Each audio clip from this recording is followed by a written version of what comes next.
lumapit dun sa may Katipunan. No PDA. Sabi ko, ano to? No PDA ha. Sa atin walang ganyung placard. So sa environment pa lang, makikita mo na kung gaano yung potential na maging advocates din yung kapwa mo UP-yan. Siguro nga, personal yung gano'n, yung medyo galit lang sila individually. Pero kung mas lalawakan mo yung pasensya mo, siguro mas marami kang makukuhang advocacy.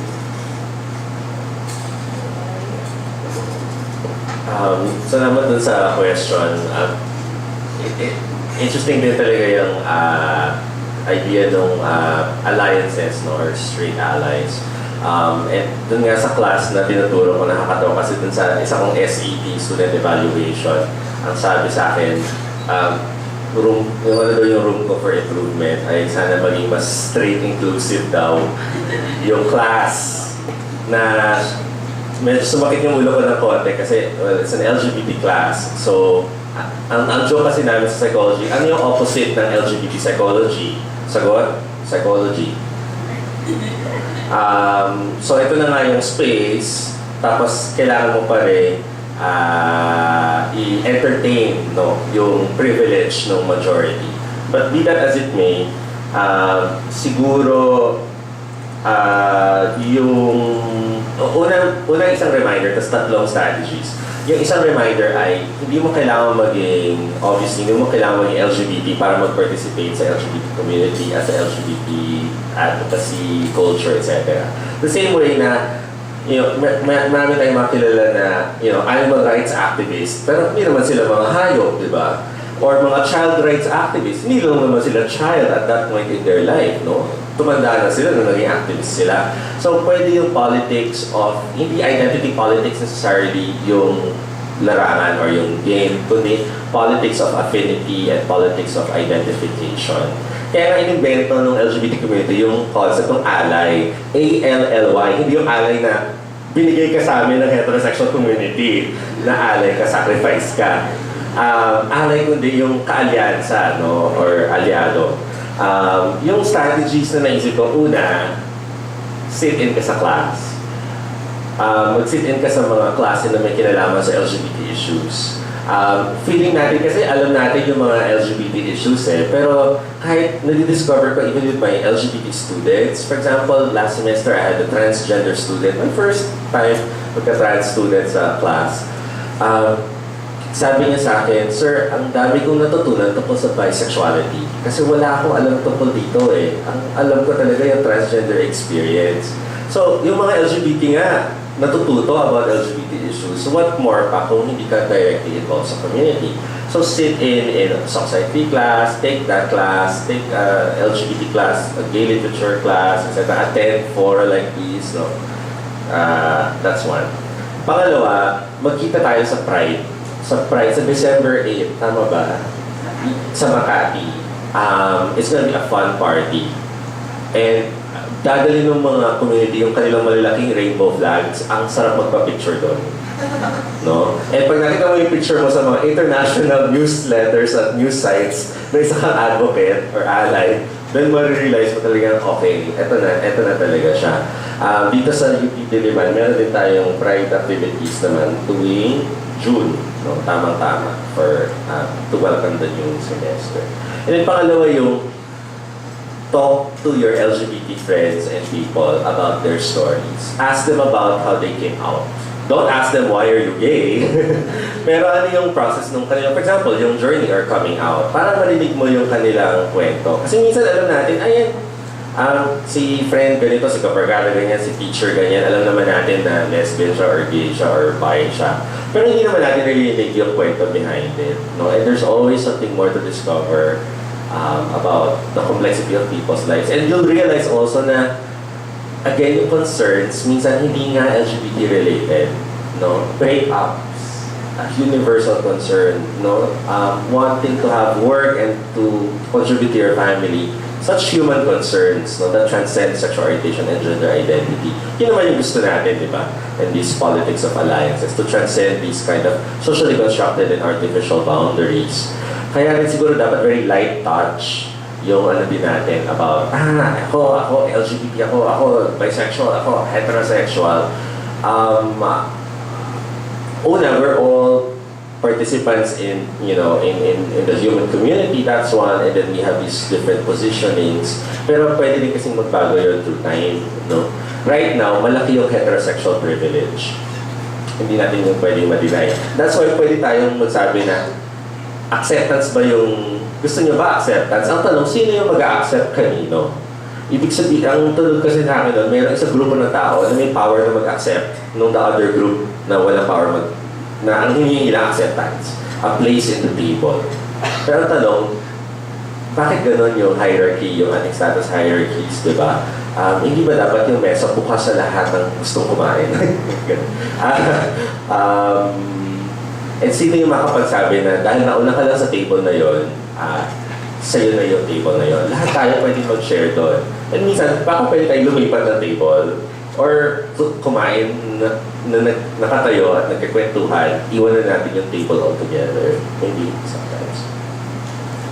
Salamat, no? So, mga strategies on how to deal with the agit and parang laging galit. Okay, may follow-up before we have Christine? Okay na, nasagot na yung follow-up. Okay, so si Miss Christine naman.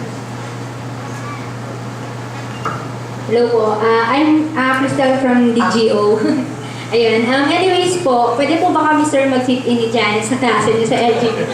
Hindi kasi kami undergrad. Ayun, yung tanong ko lang po, dahil sa DGO, unfortunately, wala pa kaming research component. And yung concern ko po, alam ko naman kailangan nito ng malaliman na pag-uusap, assessment. Nasaan na po kaya ang UP in terms of gender mainstreaming sa curriculum? And then, in comparison po with other universities din po, nasaan na rin po ang UP? Yun lang po. Si Eric siguro unang sasagot. Siguro yung madaling sagot doon sa tanong na nasa na tayo pagdating sa gender mainstreaming, pwede kitang i-refer doon sa darating na publication ng Center for Women's Studies, yung gender audit ng UP system. And nung, if I'm not mistaken, a year and a half ago, may kinomission ng mga scholars mula sa UP para tignan kung gaano na naging effective, ano na yung mga naging gains sa ating gender mainstreaming dito sa UP system. Offhand, yung masasabi ko, may successes pero uneven. Siguro din, I'm just gonna reflect on our discussion this morning, a lot of our experiences are contextualized within the demand. And sometimes I think yung UP, hindi talaga siya isang university. Kaya siguro ganun yung trust ng current administration. Gusto tayong i-unify. But actually, we're like a family of campuses and constituent units na medyo iba-iba yung concerns, iba-iba yung priorities, and iba-iba yung pagpapatakbo. So if you go to other UP campuses, for example, baka ibang-iba yung kanilang experience with LGBT issues or even with gender in general. For example, sa UPLB, naging challenge, for example, yung pag-institute ng SOCSI 3 sa UPLB. Although, naging successful in the end. Pero ibang-iba yung pathway doon kaysa dito sa Diliman. Sa mga LGBT concerns, medyo iba rin. Doon sa huling gender coordinators meeting, nakarinig kami ng kwento sa center ng sa isang UP unit sa Visayas na hindi pinayagan yung isang transgender student na sumali sa graduation ceremony kasi ayaw niyang suotin yung gendered na uniform or dress. Ang argument nung administration is formal yon, so dapat umayos ka. Ang ironic doon is throughout yung kanyang stay doon sa UP, doon sa kanyang course, wala siyang na-encounter na ganong discrimination or problema. Gagraduate na siya, yung last moment niya with the university, doon pa siya experience ng ganong rejection and exclusion, no? And nung discuss namin doon sa meeting, na-realize ko na for many of the other faculty members and staff, parang hindi yung problematic necessarily para sa kanila. So I would think meron ganong kind of unevenness pagdating sa system. Hindi lang sa LGBT concerns, pero kahit yung institutionalization. For example, hindi lahat ng UP units may OWASH. No, alam to ni Ma'am Sol na hindi lahat ng, imagine, merong mga UP units na wala silang OWASH. No? Kapag naka-experience ka ng sexual harassment, kailangan mo pumunta ng Diliman, kailangan mong maghanap ng ibang UP na ibang system na sasalo sa'yo. No? Or temporary committee lang yung meron. No? Alam natin, hindi yun very effective. So I think may ganong unevenness, pero may successes. Kung sa ibang universities naman yung benchmark, baka doon gaganda yung picture. Kasi downward yung comparison eh. Na-mention nga nila, for example, yung kaso sa yung mga private like for example, yung universities across the street from McDonald's. Di ba hirap na hirap yung student organizations ng LGBT na maging formally recognized, no? Yung dollhouse. No? At sa kanila, parang tinanggap na nila yun or pangarap nila na maging parang recognized na org. Kasi may iba yung parameters nila. Yung isa kong colleague na isang lesbian psychologist doon, hindi siya makapagturo. Mas matagal na siyang nag-LGBT psychology kaysa sa akin. No? Parang nanay ko na nga yun eh. Pero hindi siya makapagturo ng kurso ng LGBT kasi hindi tatanggapin ng administrasyon. Kaya tinatop in niya sa gender na course. Pero at some point, kasi kailangan natin na mag-diversify at mag-specialize. No? Gender is not just about women or men or LGBT concerns. It's about power, it's about race, etc. So siguro kung compared sa other universities, baka meron tayong edge locally. So baka dapat yung benchmark natin mas regional or mas international.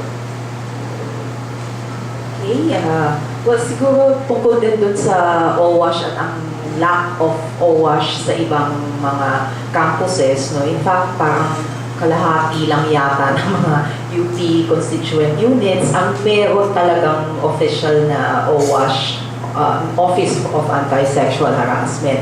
So, while hindi nila pwedeng i-refer sa ibang campus yung kanilang mga kaso dahil ang sineservice ng bawat OWASH ay talagang campus-specific yan, ang ginagawa pag may kaso, minsan sinasakop ng gender office yan. So, nagbubuo sila ng parang temporary ad hoc na committee.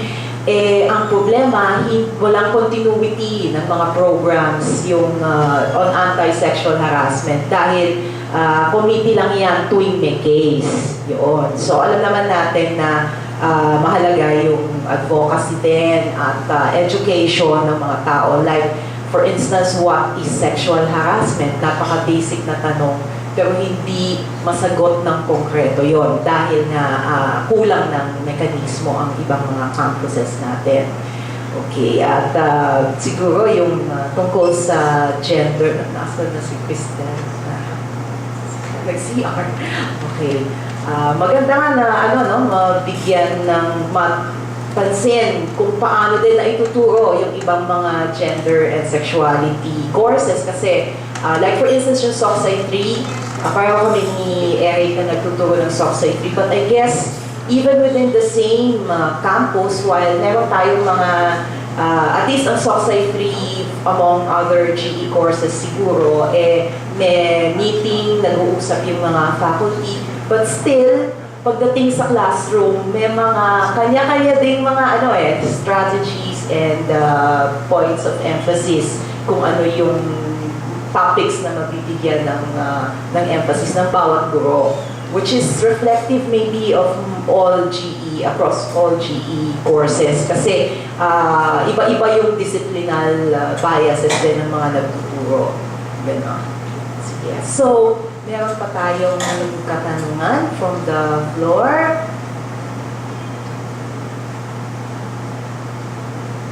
Na-exhaust na ba natin? Well, I guess yung iba medyo nagmumuni-muni pa kung tatanungin ba o hindi yung mga katanungan. Posible siguro, well, alam naman natin na advocates itong mga speakers natin today. And I'm sure kung meron kayong mga questions o kaya reflections na nais nyo pang ilapit sa kanila, okay pa ba? sa makikipag-appointment na kayo sa kanila, no? So kung meron pang ihahabol na question, now is the time to ask or raise your questions and concerns. Meron pa? Ay, meron daw dito. Okay, ma. Good afternoon. Hindi ko alam kung natanong na siya kasi medyo late kami. Pero I'm Pama Harala from undergraduate from BA Sociology. So, this question is kahit sino sa natin. So, naisip ko lang, reflection lang, realization after dun sa mga sinabi. To what extent do you feel empowered as an LGBT? Paano niyo masasabi na full blast na empowered kami sa society? And another question is, kung gusto ko maging advocate, ano yung first step ko na gagawin? Knowing na yung factor na wala akong kakilala or wala akong kaklose na LGBT, paano ko i-assert yung sarili ko na maging advocate ako? And paano ako lalayo dun sa mga labels ng ibang tao na kapag nakita ka sa Pride March, iisipin nila LGBT ka na? Paano ko ma-assert yung sarili ko sa kanila na hindi ako malilabel na ganun din, na hindi naman ako afraid or wala akong fear na matag ako, pero di ba may mga tao na ganun, na ayaw nila sumama sa Pride March, sa mga mobilizations kasi iisipin, ay, LGBT siya. So, paano ko i-handle yun as aspiring advocate of LGBT? Okay, yan. Art? For me, I think if magiging empowered na kayo fully, if hindi na issue yung gender at all, if we don't really need to see me as a transgender chairperson, it's always like say, sobrang awkward for me whenever time people say na, okay, let's all welcome for the first transgender chairperson of Philippine Naman, Martino. Parang, I feel kasi na parang nababox ako in terms of my sexuality lang. That's one. Parang, I need to carry that because that's an affirmative action. But then again, it's an issue. Hindi ko siya matatanggal sa akin. Ako yung first transgender. And hindi mawawala yung pagiging transgender ko in terms of my leadership, may ganun pag-iisip. So I think, magiging empowered lang kami kapag hindi na natin sinegregate yung citizenship natin in terms of sexuality. If makikita ng mga tao yung the way we act, the way we think, the way we lead, I think it's really more of doon sa capability sa atin as a person and not sa ating sexuality. I think that's one form of empowerment. And I think in terms of dun sa fear natin matag, I think mahirap din kasi sobrang, for me, I think until now, ako din naman masasabi ko, hindi ako ganun ka-gender sensitive minsan because may gaydar ako parang feeling ko gay to. And feeling ko pa nag-gaydar ako, it's a form of stereotyping. Kaya nga I'm trying to get rid of that gaydar na kasi mali yun kasi diba kung ko ay parang bakla to, ibig sabihin there's a stereotype of it. So feeling ko, dapat ko ng label. And napakahirap tanggalin kasi because deep-rooted siya. I mean, matagal na siya nga dito sa Philippines. Start na colonization ng Spanish era. Doon nag-start na mas more of patriarchal society yung dating natin. And then,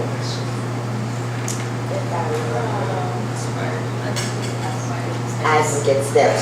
Siguro rin, we have to really attend yung mga LGBT sensitivity trainings and also kahit hindi tayo technical, I think we know naman how to be sensitive lang and promote yung word ng sensitivity sa ibang tao. I think we know naman na meron tayong mga friends talaga na nahihirapan. I think by being with them and being fighting with them, I think yun yung way natin para maging advocates. And huwag tayo mahiya maging LGBT. I think ganun din rin, yung mga LGBTs na hindi pupunta ng Pride March, for example, because ayaw nang ma-out. Kasi may media, baka sila present ng mga pictures and all. So I think, kapag nawala na yung takot ng lahat ng tao na matagas LGBT, yun yung sabi ng empower ni LGBT. Because walang vulnerability sa LGBT except for ibig sabihin. Ayan, coming from an LGBT advocate to be ba? Palang, okay, advocate to be in question. Okay, anything else from the panel? Or we Okay. Palagay ko, i-respeto rin mo yung kakayahan na mag-out. Kasi syempre, mahirap. Kahit ka sangkatutak ka na nag-out, sangkatutak na forum, may mga... Meron ka paling limitation kasi alam mo yon, marami kang kinoconsider.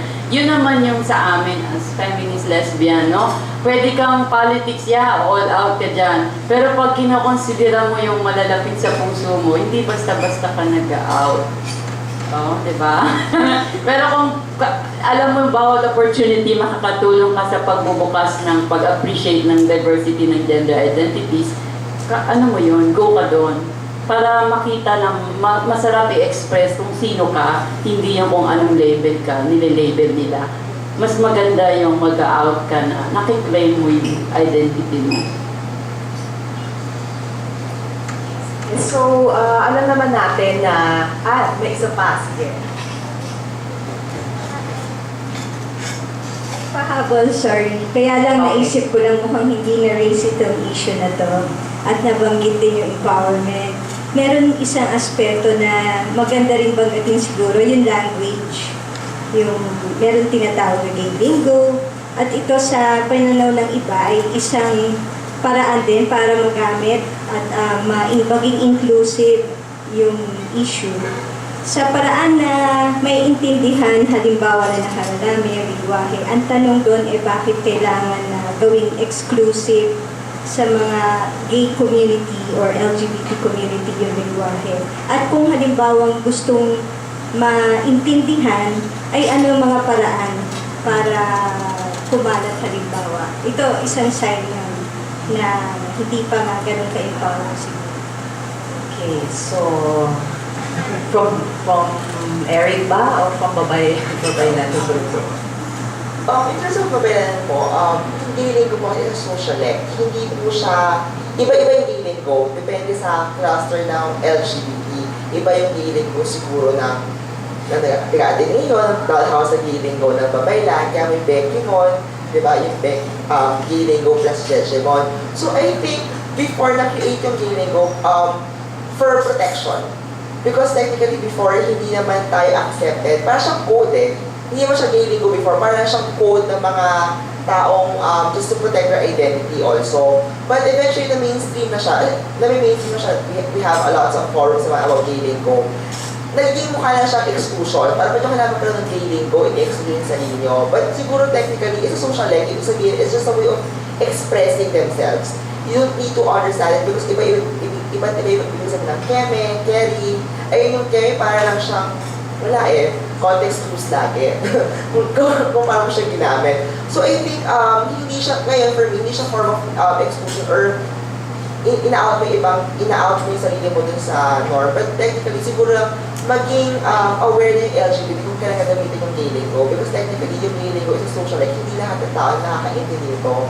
So, for communication naman, diba, what we want naman is to really get yung message natin across sa ating mga kausap. So hopefully, let's understand na yung gay lingo, hindi siya way to exclude ourselves, but really just to express ourselves. And yung may caution naman kami na parang hindi namin gagawin ito kapag hindi kami naiintindihan ng ibang tao.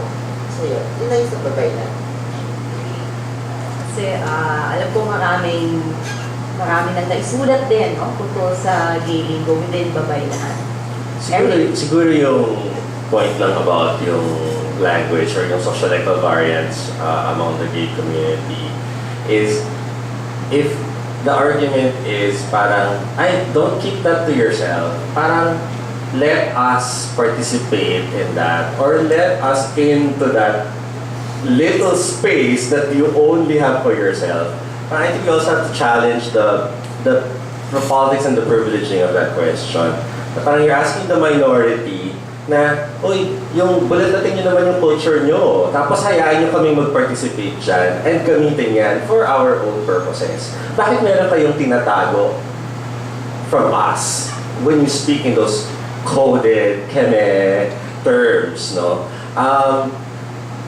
And if you think about it, I think it's also a moment of reflection about the privilege of heterosexuality. For example, yung kaso lang nung katawagan sa mga same-sex at opposite-sex partners. For most of our history, excluded yung mga LGBTs doon sa language of relationship and love. For example, hindi ko pwedeng tawagin na husband or asawa yung boyfriend ko. In fact, weird nga na tawagin mo siyang boyfriend. Ibig sabihin, lover, jowa, etc. We have to create these terms to recognize the realities that we are experiencing and the importance of these to us. Kasi, part yung LGBT community structurally from the discourse of, for example, husband, wife, spouse. Bakit hindi yun ang i-share niya sa amin? Nakating ano na ako. Hindi na ako nice. I guess yung counterpoint ko lang na ina-offer is yung Heart and I were having a side discussion. Heart has a... I love Heart because she has her yung standard niya, for example, or yung goal niya is gender neutrality. No? Lahat na we will escape gender or we will move beyond gender, no? So to speak. To me also, that also has, for me, that is also a very assimilationist also perspective. Kasi minsan, sometimes maybe there's value in citing the differences.